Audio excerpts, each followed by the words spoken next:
Old Mrs. Faulkner said she didn't give you anything when you got married, so she forged one of the gifts that old Mr. Faulkner gave her in the past into these 2 rings, explained Frankie. I've heard that old Mrs. Faulkner treasures the gifts from old Mr. Faulkner a lot and never shows them to outsiders, whispered Patrick, who happened to be next to Genevieve. He added, it's surprising that old Mrs. Faulkner would use a gift from old Mr. Faulkner to forge a pair of rings for Amo. No other member of the Faulkner family receives such treatment. Really? Genevieve muttered and peered at the velvet box in Amo's hand. A pair of stunning silver rings were housed inside the velvet box. The man's version of the ring was simple and elegant, whereas the woman's version had 5 equal-sized grooves with a line of 5 premium pearls set into each of them. There were tiny claws on the edge of the grooves to hold the pearls in place, and the sides of the grooves were carved with a fine, wavy design. Although Genevieve had amassed a sizable jewelry collection in the past, which included pearls and rings with gemstones, she now felt that those rings in her collection could not compare to the one in front of her at the moment. What great taste old Mrs. Faulkner has. Just as she was admiring the ring, Amo lifted his head abruptly and looked at her, saying in a low voice, Ads by Pub Future. Genevieve, come here. She had never before heard him addressing her in that way. It sounds too intimate. Glancing at Frankie, she quickly realized what Amo was going to do. Hence, she walked over and consciously stretched out her right hand. The next instant, Amo removed the woman's version of the rings from the velvet box and placed it on Genevieve's finger.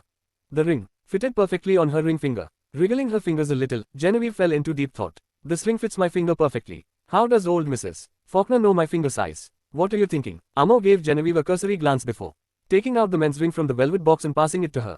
Stretching out his left hand, he enunciated, put it on for me. Okay. Taking a deep breath, she held Amo's hand anxiously. His fingers were long and slender. Genevieve nervously put the men's ring on his ring finger. All of a sudden, she thought of the scene when she married Cooper in the church and exchanged rings, causing her actions to pause suddenly. Frankie was quietly looking on from the side. Puzzlement flashed across his eyes as he noticed Genevieve abruptly stop moving. Mrs. Faulkner. He had visited City Hall to confirm that Amo and Genevieve were legally married. Then why? In an instant, Amo's gaze darkened. Suddenly, he wrapped his hands on the back of Genevieve's head and kissed her in front of everyone. It was a long and passionate kiss. Even Frankie could not help but turn away in embarrassment. After a considerable amount of time, Amo released Genevieve and shot her piercing glance that seemed to be a warning. Genevieve, you are my wife from the moment you married me. His voice was so low that only the 2 of them could hear it, and it was also extremely frigid. I won't let you off the hook if you dare to think of another man in front of me again. The sensation of his cold breath on her cheek sent a shiver down Genevieve's spine. He noticed that I was absorbed in my thoughts just now. I'm not thinking of anyone. I just think that I'm too stupid, she hurriedly explained. Besides, comparing you to Cooper is nothing but an insult to you. Cooper would still be fighting for survival if it were not for her father, who had brought Cooper into the Rajford residence back then. Her heart was filled with disgust each time she thought about Cooper. Hearing that, Amo extended his left hand toward her once more. His expression had somewhat softened. Put it on. Okay. This time, Genevieve did not get distracted and slipped the ring onto the man's finger smoothly. As soon as she put her hand down, Amo grabbed her by the shoulders and pulled her into his embrace while saying to Frankie, she has no experience, so she was a little nervous just now. Is that so? Frankie was stunned for a moment and remarked unintentionally. The wedding of MDM, Genevieve and Mr. Sutton back then was broadcast live nationwide. Indeed, she's been married previously, but she still lacks experience in other areas. Amo's voice was deep and low, and his expression remained indifferent. As Frankie was an experienced man, he immediately understood what Amo was trying to say.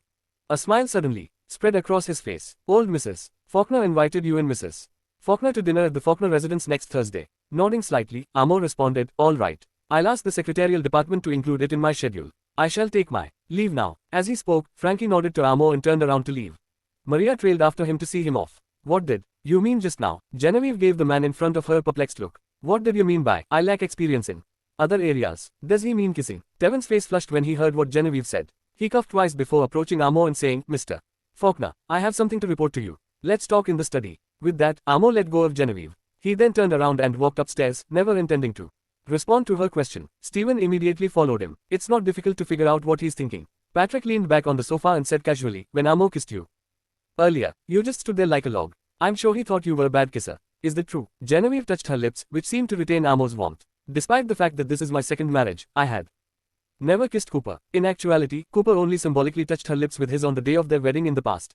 Genevieve raised her head and mocked Patrick. At least I'm a married woman who can have someone to teach me kissing skills, unlike you, who's still single. Who's single? Raising his chin, Patrick retorted, it's just that my girlfriend is currently abroad. She's super gorgeous. Upon hearing that, Genevieve smirked. Haha. As Patrick did not want to argue with her anymore, he quickly changed the subject and motioned for Genevieve to come over to him. As if by magic, he took a bottle of brandy from the small drawer beneath the coffee table. Ads by Pub Future. He explained that the brandy was something Amo cherished, and Patrick was being gracious in inviting her to sample it. Genevieve was no fool. In an instant, she could tell he was dragging her down with him because he wanted to drink it himself. However, because it was a rare vintage brandy, she was tempted to try a sip as well. She eventually succumbed to the temptation and drank a glass of it in secret. The brandy had a high alcoholic content. She became dizzy shortly after taking a shot of it. Before going upstairs, she remembered something and turned back to Patrick, saying, "Don't tell Mando about the pink diamond I received this afternoon." That was certainly not a gift from Amo to her. All right. Patrick waved his hand. He assumed she wanted to keep the gift for herself, so he did not give it much thought. She staggered and went to the restroom after going upstairs. Even though she tried using the shower gel as a lubricant to remove the ring, she was unsuccessful. It was as if the ring was glued to her skin. The ring had to be returned to Amo, but she had no idea how to do so. Perhaps it was due to the alcohol. She was determined to explain it to him. She wobbled out of her bedroom, searching for Amo. As the master bedroom door was not closed shut, she was able to open it easily with a push. Fortunately, she was able to grab the door frame and stabilize herself in time. Coincidentally, Amo happened to step out of the bathroom with a glum expression. He appeared to be in a foul mood. When he noticed Genevieve holding onto the door frame, his gaze became cold. "Do you want something?" "Yes." Genevieve responded with a nod and stumbled into the room. After approaching him, she realized that he was only wearing grey pants, revealing his muscular, honey-colored chest, and his Apollo's belt could be seen on both sides of his waist. Genevieve's mind went blank for a few moments, staring at his alluring body with widened eyes. My goodness, his physique is way too fit. Amo's eyes narrowed as he trailed her gaze. "What do you want?" The alcohol gave her the courage to run over to him and ask the question, but she totally forgot the question after she saw his toned body. "If you don't have anything to ask, go back to sleep." Amo did not bother to respond to her anymore as he walked toward the bedside. Surprisingly, Genevieve stopped him and pushed him against the wall with all her might. She placed both her slender hands on either side of him, her stance domineering. "Amo, your body is so hot." When she realized he was looking at her, she burst out laughing and stood on her tiptoes, trying to lift his chin with a hand. "You are flushing, Amo. Could you be embarrassed?" she teased. Genevieve. Amo frowned. "Shush, be a good boy and go wait for me on the bed while I take a shower, okay?" she said, putting her index finger on the man's thin lips. Upon hearing that, he was rendered speechless. He assumed she was drunk based on her reddened cheeks and the scent of alcohol emanating from her. "Did you drink alcohol? You're so smart." Genevieve nodded in agreement. She pressed her body against him while her finger continued to trace his lips. "Why aren't you letting me go, darling? Perhaps you'd like to take a bath with me." Amo chuckled in frustration as he heard that, and his furrowed brows relaxed. "I never imagined she'd dare to tease me after she'd gotten drunk." "Do not mind." In addition to the smell of alcohol in the air, there was a faint rose fragrance that piqued Amo's interest. He became aroused as he wrapped his arm around Genevieve's waist suddenly and pressed her back against the wall, unable to contain the excitement of her finger tracing his lips. He said in a low voice, "You don't have to take a shower." "I don't mind." With that, he leaned in and kissed her. When Genevieve lifted her head to look at him, her mind was blank. She could not think clearly, and all she could feel was the burning sensation of the skin under her palms. Suddenly, she sobered up a little as she felt the embrace around her waist and slapped his cheek. As he turned around and stared coldly at her, she leaned against the wall and hesitantly said, I thought you preferred men to women." After all, she'd taken the initiative twice, and he'd been oblivious. Hearing that, Amo's expression darkened, and his voice became colder. "Who said I preferred men?" "It was Dr. Jensen who told me." Genevieve stumbled over her words as she sensed his cold aura. "He also stated that if he could be with you, he doesn't mind being the receiver." "Is that so?" Amo sneered. The next second, he picked up Genevieve and placed her on his bed. Next, he pushed himself on top of her and stared at her. Then, he said dangerously, "I don't mind helping you remember what happened that night in the hotel." One of the bedroom's windows was open. The air in the room gradually became more intimate and romantic as the breeze blew in. Abruptly, the phone on the bedside table lit up and vibrated. As the phone was constantly vibrating unceasingly, Amo picked it up and threw it on the floor.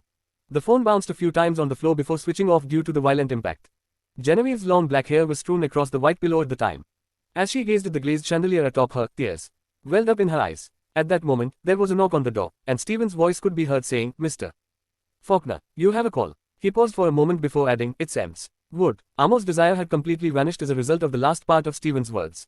He quickly regained his composure and reverted to his usual icy demeanor. After getting out of bed, he put on his shirt that was resting on the back of the chair before walking barefoot to the door. "Did you answer the call?" "She called 3 times in total, and I answered the first time." Stephen bowed his head. "She inquired as to your whereabouts and why you had not returned her call." Amo frowned as he remembered that he had just thrown the phone to the floor. After the fall, the phone most likely turned off. The phone in Stephen's hand rang again as he finished his words. He handed it to Amo as if it were a hot potato. After receiving the phone, Amo tapped it to answer the call and placed it next to his ear, his cold and harsh voice becoming low and soft. "What's the matter?" Stephen could not hear their conversation because Amo had not turned on the loudspeaker and could only lower his head guiltily. Soon after, Amo hung up the phone and handed it back to Stephen, instructing, "She had morning sickness quite a few times. At night, I'll go over to her first. You go ahead and drive Timothy to her place. Mr. Faulkner. Stephen spoke up abruptly. Although he knew he should not be involved in Amo's affair, he had been with Amo for so long that he could not help but feel bad for him. Stephen explained, the explosion 14 years ago was not an accident at all. Mr. Samuel was the one who attempted to murder you. Fortunately, the bodyguard who was with you at the time of the explosion used his body to protect you. As a result, you were bedridden for more than half a year and were nearly permanently blinded. Stephen had already told him about it when they were discussing it earlier in the study. However, he brought it up again to remind Amo. Because you and Mr. Samuel were not born from the same mother, he would never treat you as his brother, Stephen said, expressing everything he had always wanted to say to Amo. Then he continued, Mr. Samuel had only been good to you in recent years because he felt remorse for what he had done to you in the past and wanted to make up for it. Mr. Samuel's mother believed you had murdered her son at the time, so she banded together with the rest of the Faulkner family to suppress you and usurp your position as family head. In fact, she was also the one who instigated Ems Wood to shoot you in the chest. Employing his ruthless ways, Amo punished everyone who was involved but did not go after Samuel's mother. Stephen lifted his head and cast a glance at Amo, who was looking glum. He went on, I know that you've been together with Ems Marilyn for many years, and when both of you were about to get engaged, I saw the document that the lawyer drafted for you, where half of the shares of Central Group owned by you will be transferred to the child once Ems Wood delivers the baby. Lowering his voice, Stephen reminded, but Mr. Faulkner, Ems Wood got married to Mr. Samuel long ago. You've done enough for Ems Wood. With a frosty expression, Amo interrupted, Samuel is my brother after all.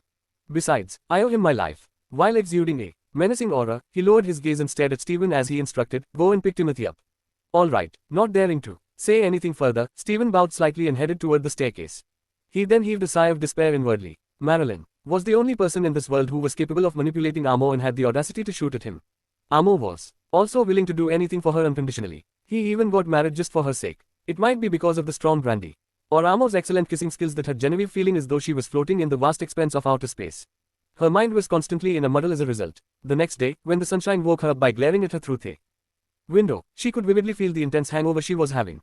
Rubbing her head, Genevieve sat on the bed for quite some ads by Pub Future time before she finally recalled that she had looked for Amo last night.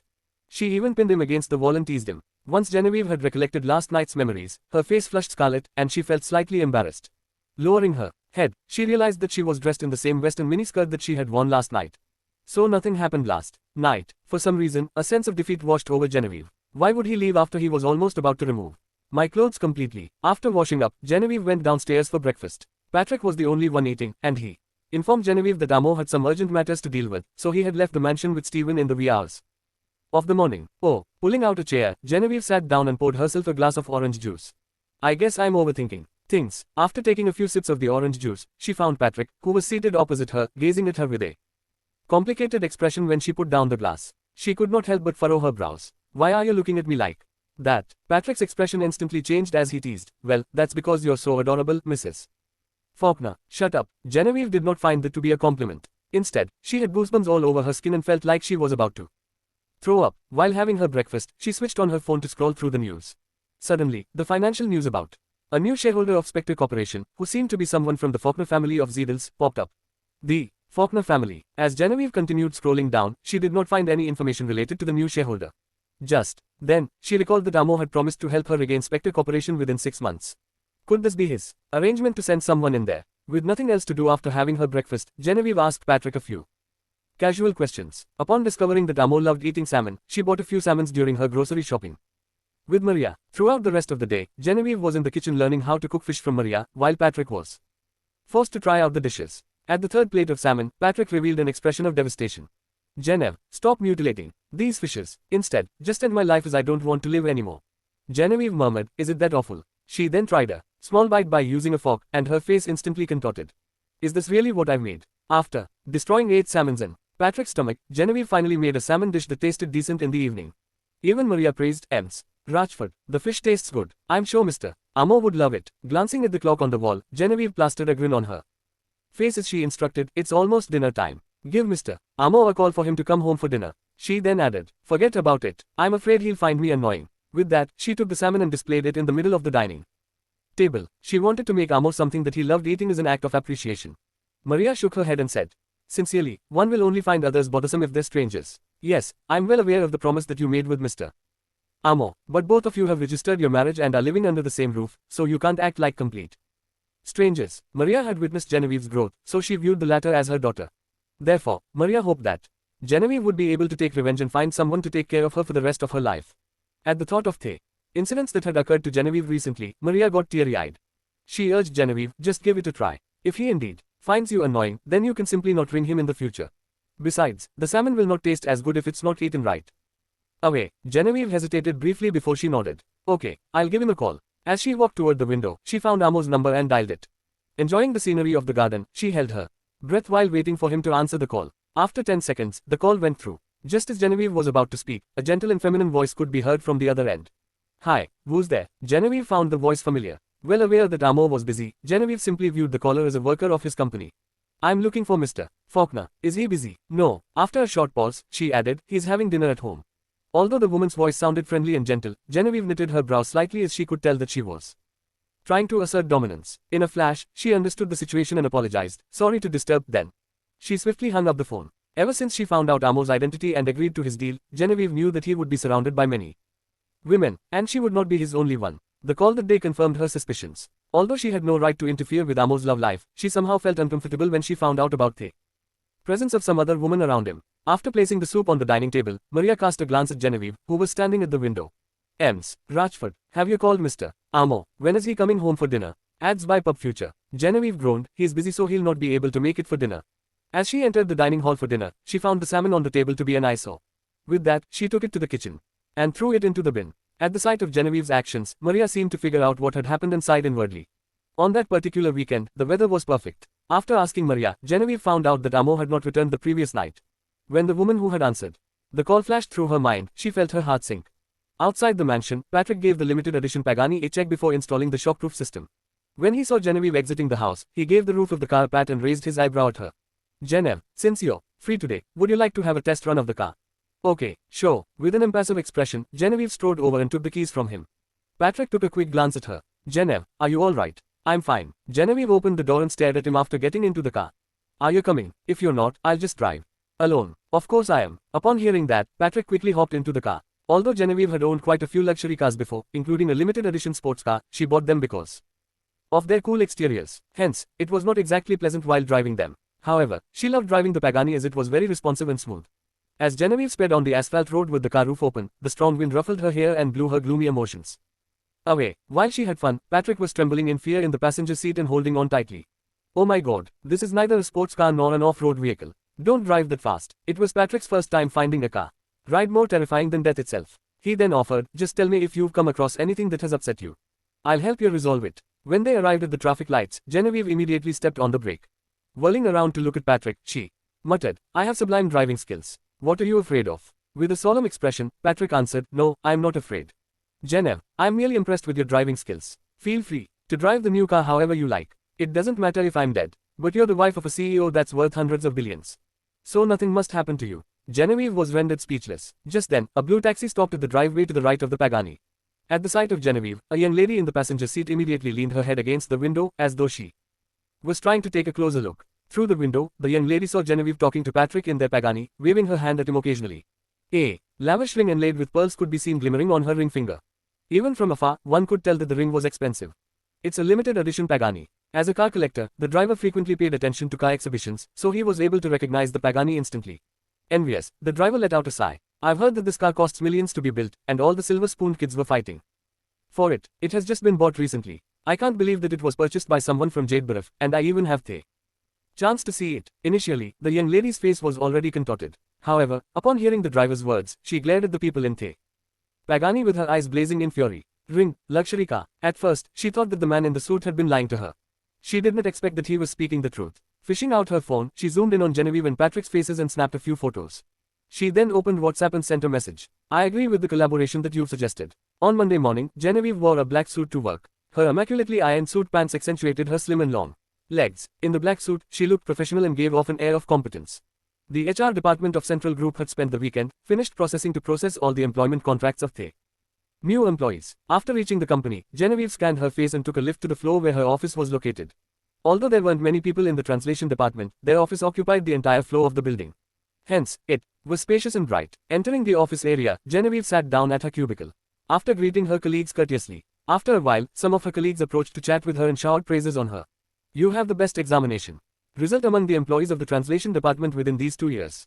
I heard that you've been a translator for The President of Datan too. You are awesome. Hearing this, Genevieve's eyes flickered as the video that went viral on Twitter flashed across her mind. It was just luck. Genevieve soon lifted her face and flashed a faint grin at that colleague.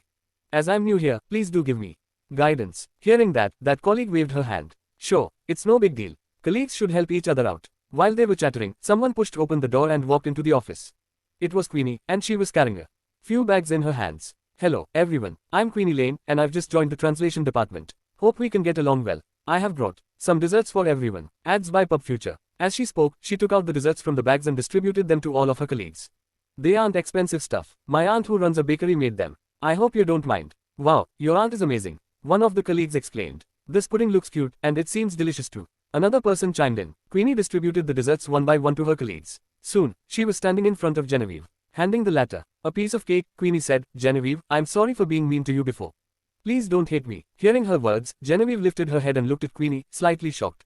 There was a smile on her face, and she looked sincere. It seems like she's truly apologetic to me. However, I don't believe her. She then recalled what happened on Friday. She and Patrick had forced Queenie to wear a bikini and dance at the entrance of the restaurant that was in front of the company. There were a lot of onlookers at that time. Other than that, Patrick had uploaded the video of her on internet, and it had gone viral.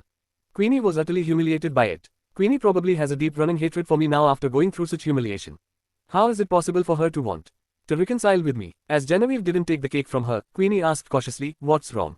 After pausing momentarily, she asked again, Genevieve, are you still holding a grudge against me? Upon hearing that, Genevieve immediately heightened her senses and put her guard up. However, she remained her composure and took the cake from Queenie. Then, she said with a smile, of course not. As you have apologized to me, I won't hold a grudge anymore. Besides, we are colleagues now. Great, that's good to hear. A smile spread across Queenie's face as she said that. She then turned to distribute the desserts to other colleagues. Looking at Queenie who was talking to the other colleagues enthusiastically, Genevieve knew that the former was trying to gain their liking. After a while, she retracted her gaze and put the cake on the corner of her desk. Around 10 o'clock, Jenny, who had invigilated Genevieve's examination, came to the office. She was also the assistant manager of the translation department. As Mr. Ziegler, the manager, was on a business trip, the translation department was temporarily put under her control. Jenny called for a meeting in the conference room. After introducing Genevieve and the other new employees, she asked the other colleagues to report their work progress. Before the meeting ended, Jenny suddenly remembered something and said, oh, right. To welcome our new employees, our company will hold a welcome party at Lovely Heart Hotel tonight. Mr. Faulkner will come to the party too. All the new employees can go back earlier this afternoon and attend the welcome party at 7:30 tonight. Genevieve was not interested in the welcome party. However, when she heard Jenny mentioning Amo, she realized that he hadn't been back to the mansion for a few days already. She soon snapped back to her senses as Jenny ordered a senior employee to help her familiarize herself with her work. Standing up, she walked out of the conference room with that colleague. Before that, Genevieve only did some work at her family's company once in a while, and she only went there in the afternoon. In the morning, she would either go shopping or sleep at home. At that time, her life was comfortable and relaxed. As she used to be indolent, she had a hard time dealing with the overwhelming workload on her first day upon entering the working world. Although she was exhausted, she had a sense of satisfaction as she felt that she was a useful person who held some value at that moment. After working hard for the entire morning, Genevieve finally had some time to take a break. She then headed to the pantry with her mug, planning to drink a cup of coffee and rest for a while before going back to work. When she entered the pantry, there were several female colleagues leaning against the cabinet while gossiping. I'm so envious of the new employees to be able to attend the party, and they can even meet Mr. Faulkner, said one of the colleagues. She then heaved a sigh before she continued, do you guys think Mr. Faulkner is married? I think there isn't another person like him in the whole country who is still a bachelor that has such incredible net worth, is there? I think he's a married man, one of them answered. Before this, when I was scrolling through Twitter, I saw a netizen posted that she saw Mr. Faulkner bring a woman to the city hall to register their marriage. Is that true? If Mr. Faulkner is married, why doesn't he wear a ring? One of them asked. Upon hearing that, Genevieve froze for a moment and glanced toward the ring on her hand instinctively. She then continued her action of making coffee while listening to the gossip. I think it's fake, the third colleague chimed in. I heard from a friend before that Mr. Faulkner has a first love who has known him for years. However, they suddenly broke up before their engagement. After that, his first love married another man. So, Mr. Faulkner has decided not to get married for the rest of his life for her. If that's the case, Mr. Faulkner is pitiful. He has got both power and wealth, but he can't marry the woman he loves. I think so too. One of them nodded in agreement. Those female colleagues gossiped about a lot of things, however, only the words, first love, kept lingering in Genevieve's ears. Amo never told me that he had a first love. For no reason, she thought of the woman who picked up her phone call on that Saturday night. That woman has a gentle voice. Is that woman Amo's first love? Then why? Right then, Genevieve heard. One of the female colleagues exclaimed in shock. What? Genevieve, you're married. When Genevieve snapped back to her senses, she saw that those female colleagues were looking at her, and the inquisitive look in their eyes was obvious. Genevieve guessed that they knew what had happened to her before. Lifting her hand, she looked at the ring and said with a smile, yes, I. Ads by Pub Future. Just got married. For the past 2 days, Genevieve had been racking her brain to think of ways to remove her ring. However, she couldn't. Thinking of that, Genevieve couldn't help but heave a sigh inwardly. Congratulations. Your ring looks pretty. It must be expensive, said one of them. It was bought on Amazon, and it's just around 200. As Genevieve knew what her colleague wanted to hear from her, she stretched out her hand to show them the ring and said, my husband is just an ordinary person. Although the pearl on her ring was valuable, Genevieve believed that her colleagues couldn't tell that as they seldom saw such a valuable pearl. Seeing that they had lost interest in her ring and continued to gossip, Genevieve flashed them a smile before leaving and said, please carry on. I'll leave first. Just as Genevieve walked out of the pantry, she vaguely heard the conversation in the pantry. What's the point of being born into a rich family? In the end, she still married an ordinary man. One of the voices sneered. Her husband's so poor. I can't believe he can't even afford to buy a diamond ring, another person added. With her scandal, no man will be willing to marry her. Their words were getting more and more vicious. Before this, if Genevieve heard anyone defaming her, she would surely slap that person on her face. However, now, she had figured it out. People who liked to gossip could be found everywhere. If their words couldn't hurt her, then she shouldn't be infuriated by them. Hence, she could not care less about their words. Genevieve then shrugged and walked toward her cubicle. However, she didn't notice that there was a young woman at the corner outside of the pantry. That woman had heard their conversation earlier in the pantry. Her eyes stared at Genevieve, who was walking away, as hatred gradually surged within her. Soon, it was 7:30 in the evening. Genevieve and Patrick arrived at Lovely Heart Hotel. Patrick parked the car in the underground parking lot and got off the car with Genevieve. As they were walking to the elevator, he noticed that Genevieve looked troubled, so he asked worriedly, you look perturbed when you came back in the evening as well. What's wrong? I'm tired after working. Genevieve quickly came up with a random excuse and walked into the elevator with him. Actually, Genevieve was in a bad mood, as the gossip she heard in the pantry kept flashing across her mind for the whole evening until then. As the elevator slowly ascended, Genevieve pursed her lips and finally asked after struggling hard, Patrick, do you know? Before she could finish her words, the elevator suddenly stopped on the ground floor. As Genevieve lifted her head, she was surprised to see a few men in formal suits standing outside the elevator while chatting. The man who stood nearer to the door of the elevator was wearing a grey suit. His white shirt was buttoned up to his neck, giving off an air of aloofness. His demeanor was cold and indifferent. It was Amo. Although Amo was just standing there, and his voice was gentle, he emitted a strong and imposing aura. As the elevator door opened, another person who was standing beside Amo gestured for him to enter the elevator. Mr. Faulkner, you're first. As Amo entered the elevator, he shot an indifferent glance at Genevieve and stood on one side of the elevator. Since they bumped into each other, Genevieve couldn't pretend that she didn't know him. Good evening, Mr. Faulkner, she greeted. The few men who stood beside him seemed to all be the senior executives of the company. Hearing her voice, Amo only grunted a reply of acknowledgement indifferently. When everyone else had entered the elevator, Genevieve, who was standing behind the others, secretly lifted her head and glanced at Amo. She then quickly lowered her gaze. When Aman there were only a few newcomers in each department of Central Group, but the company had many departments. When so many newcomers and executives of each department gathered together, the atmosphere in the banquet hall became extraordinarily lively. Sitting at the table with her name written, Genevieve drank a glass of champagne lazily and recalled the scenes in the elevator.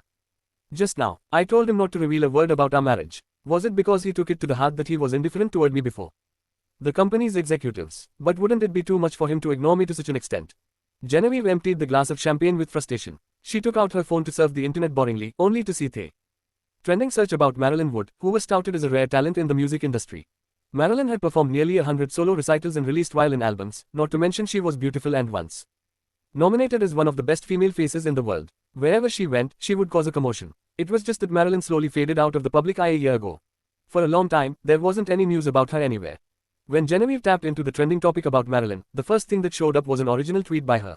In the picture, Marilyn, who only showed her upper body, was wearing a long knitted dress and holding a brown wood-colored Ads by Pub Future violin. She smiled at the camera faintly, her face filled with happiness. Marilyn wrote, I received a violin from you-know-who. It's the legacy of Master Ameti. I like it so much and will treasure it always. The underlying message revealed by Marilyn in her words caused an uproar among the netizens. A netizen wrote, could it be the Thames? Wood did not show up for a long time because she got married. Is her husband a musician? As well, another netizen commented, rumor has it that the name of this violin is called Night Breeze. It was made by Master Ameti for his beloved woman. However, he passed away right after he finished making the violin. Yet another netizen commented, the way Wood addressed her beloved was so warm. Even though Genevieve was not interested in the real identity of the man in Marilyn Street, when she looked at the knitted dress the latter was wearing in the picture, she could not help but feel that she had seen someone wearing it before. Then, she glanced downward, and her gaze landed on the violin in Marilyn's hand. After zooming in on the violin, she was stunned. Patrick had gifted her a violin a few days ago, saying it was an employment gift. Although Genevieve barely touched a violin those few years, she could tell which violin was genuine and which was fake. The night breeze made by Master Ameti that I received is authentic. But the one Marilyn has with her is not a fake too. Genevieve, why did you just sit here and drink? At that moment, Patrick came looking for Genevieve. Why didn't you socialize and get acquainted with some executives from other departments? Putting his hand on the back of Genevieve's chair, he raised his brows. You're just gonna stay here and fiddle with your phone. Patrick. Genevieve raised her head to look at him. Out of curiosity, she asked, where did you buy the violin you gave me? When Patrick heard her mention the violin, his expression changed slightly. It seemed that he felt somewhat guilty. Touching his nose, he replied sheepishly, Genevieve. Before Patrick could finish his words, Genevieve showed him her phone. Look, Wood's violin is the same as the one you gave me. For a moment, Patrick did not remember who she was. When he lowered his head, saw the woman holding the violin in the picture, and looked at the pendant on her chest, he was dumbfounded. This, is she Wood? Exactly. Haven't you seen her before in the hospital? Genevieve glanced at him and continued, why is your memory worse than a goldfish's? Patrick stood still, without saying a word for a long time. He had never met Marilyn, but he could recognize the violin he bought.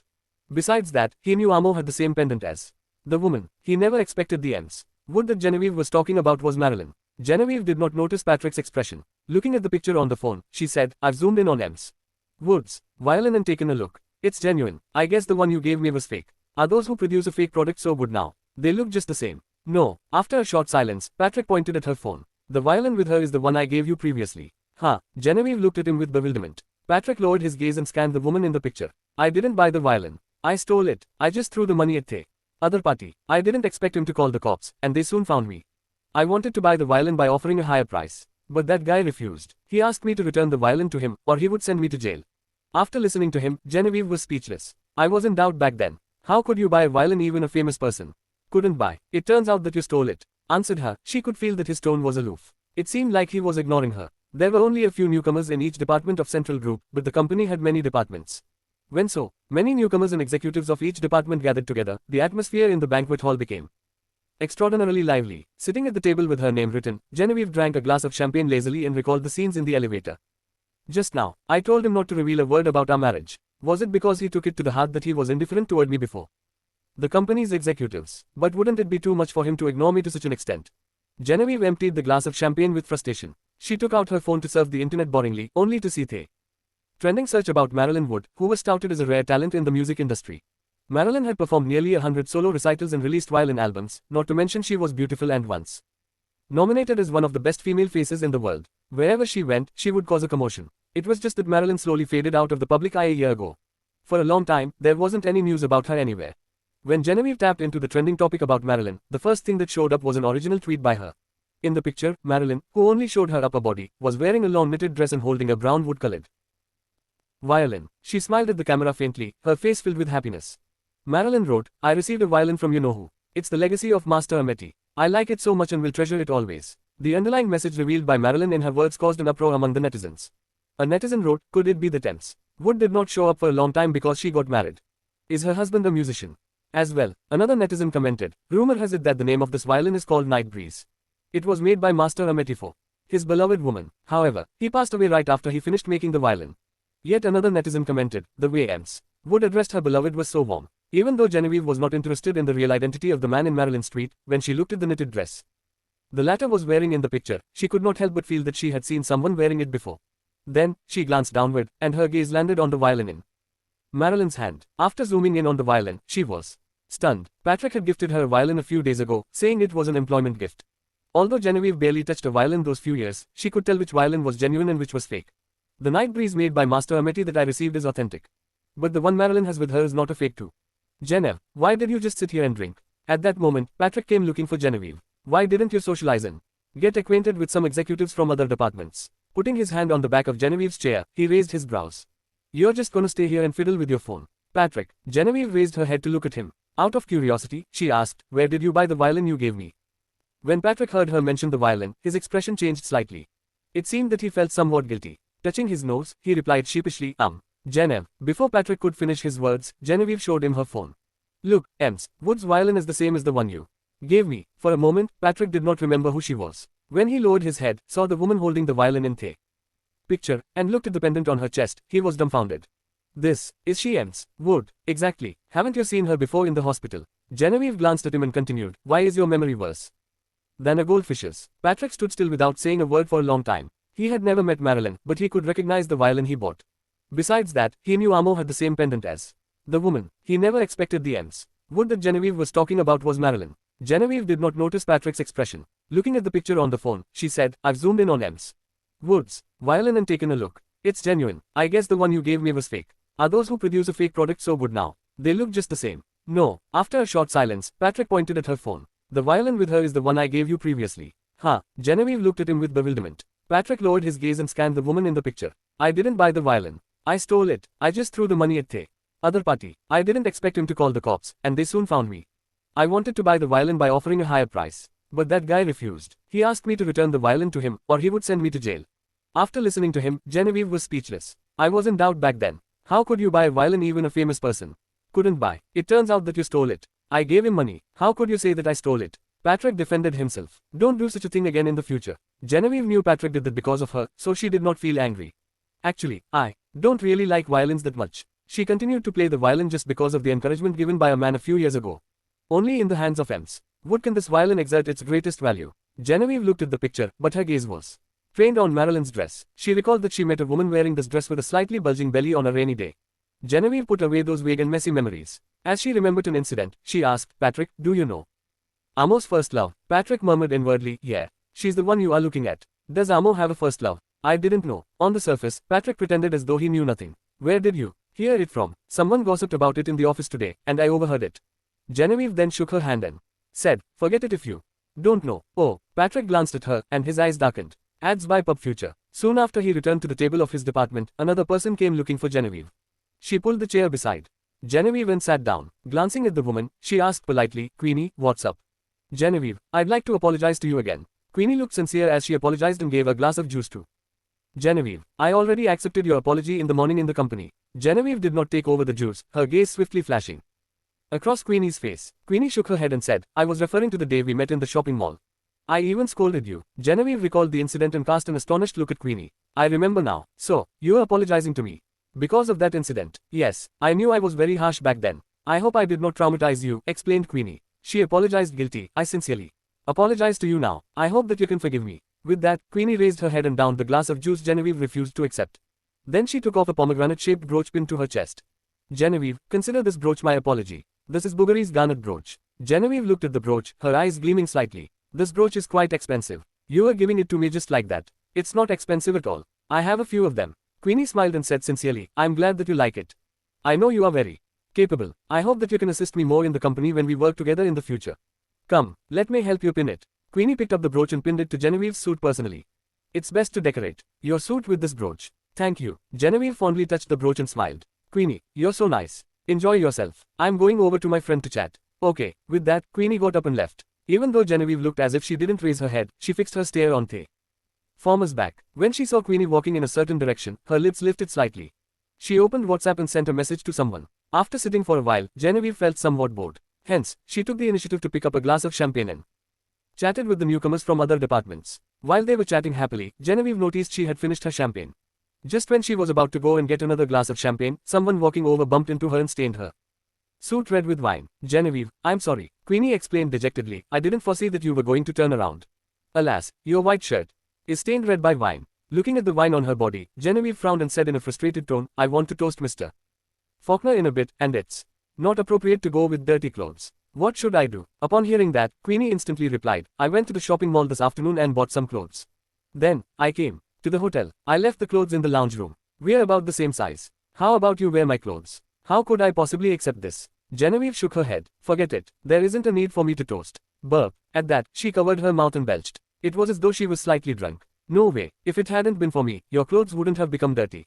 Queenie grabbed Genevieve's hand and immediately excited the banquet hall. You must give me a chance to apologize. Oh, dragged away by Queenie, Genevieve hesitated for a while and quickly answered, thanks, then. In the crowd, Amo was talking to a few executives. He glanced over at the banquet door unintentionally and saw Genevieve being pulled out by a woman. She was staggering, and her eyes were only half open. Amo called Stephen over and asked in a low voice, what did she just drink? 2 glasses of champagne. Steven knew what Amo was about to ask, so he continued, 2 glasses of champagne can't make someone drunk. Besides, Patrick went out about 10 minutes ago. Amo seemed to have understood something upon hearing the reply. The corners of his lips curled upward. After coming out of the banquet hall, Genevieve and Queenie took the elevator. Genevieve looked uncomfortable, so she rested her head on Queenie's shoulder. Queenie, why does everything look so blurry? Queenie lowered her head and looked at her. She asked with concern, Genevieve, did you drink too much? I think so. I'm not a good drinker. Please buy me hangover medicine after I get changed in the lounge, murmured Genevieve. All right, answered Queenie. Looking at Genevieve, who was drunk, the look in her eyes became contorted. Queenie dragged Genevieve out roughly when the elevator stopped at the selected floor. Queenie, this floor seems to be for the guest rooms. Genevieve staggered forward. Her clouded eyes glanced across the rooms on the sides of the corridor as she asked, did you book a room? Yes, I have specially booked a room for you. A cold smirk appeared on Queenie's face. She dragged her toward the room as ads by Pub Future. She continued, I will let you experience an unforgettable night in that room. What did you say? Queenie stopped walking suddenly. She grabbed Genevieve's hair and said, no wonder you were already so arrogant before. You even joined the central group. Apparently, Patrick, who has a close relationship with you, is Steven's brother. If that man didn't tell her about it, and she didn't see Patrick and Genevieve in the luxurious car together, she would never believe it. Why? Genevieve doesn't even have a home anymore. Why does she have such an outstanding man by her side? Why are people still willing to help her? Thinking of the scene in the restaurant where she was insulted, Queenie gritted her teeth and said, Genevieve, you've made me suffer such a great humiliation on that day. I will not let you off. She had been buttering up Genevieve for the whole day just to make her lower her guard. Only then could she implement her plan smoothly. Genevieve's eyes were filled with fear as she saw Queenie staring at her with a sinister gaze. She said in a trembling voice, Queenie, don't do this. Why? Do you feel like an ant in my hand that can't escape now? Where's all your arrogance before this? Queenie smiled. Coldly, she pulled on Genevieve's hair forcefully and dragged her toward the room nearby. Genevieve, the men in the room are your admirers. I'm not treating you badly. They will take good care of you tonight. No, Genevieve struggled with all her might. However, Queenie tightened her grip on Genevieve's arm and dragged her to the door. She took out the keycard with her other hand and swiped it on the door. With a creak, the door swung open slightly. Last time, the netizens didn't get to enjoy your beautiful body. I will satisfy them this time. Upon thinking about the incident that was about to happen to Genevieve, Queenie became excited. A sinister grin appeared on her face. She forcefully pushed Genevieve into the dark room. However, at that moment, Genevieve grabbed Queenie's hand and forcibly changed their positions. Queenie was startled. She quickly held on to the door frame. Raising her head, she saw Genevieve's cold gaze. She said in disbelief, Genevieve, I wasn't drunk. How could I not enjoy what you've so carefully planned for me? Genevieve smiled faintly at her. Damn you, Genevieve. Queenie had never thought that Genevieve would turn the tables. She cursed herself for letting her guard down. Genevieve raised her hand and slowly pried open Queenie's fingers on the door frame one by one. Save those men for yourself to enjoy. You're welcome. Queenie was at a loss for words. She wanted to fight back, but Genevieve had blocked the doorway entirely with her body. Queenie's face was distorted out of anger. She extended her other hand to Genevieve's chest as if she wanted to press on something. However, she noticed that there was nothing on Genevieve's suit. Are you looking for that garnet brooch? I have returned it to you, said Genevieve as she pointed at Queenie. What? Queenie lowered her head mechanically and saw that the brooch that she had gifted Genevieve was pinned back to her chest. Without her knowing, there was even a faint scent coming out from the brooch. When did the booby trap get turned on? The inside is filled with. Upon thinking about the men in the room, Queenie's face turned pale. She struggled frantically and screamed. No, Genevieve, please let me off. There was a faint smile on Genevieve's face. She looked extremely gentle, however, she started to raise her leg.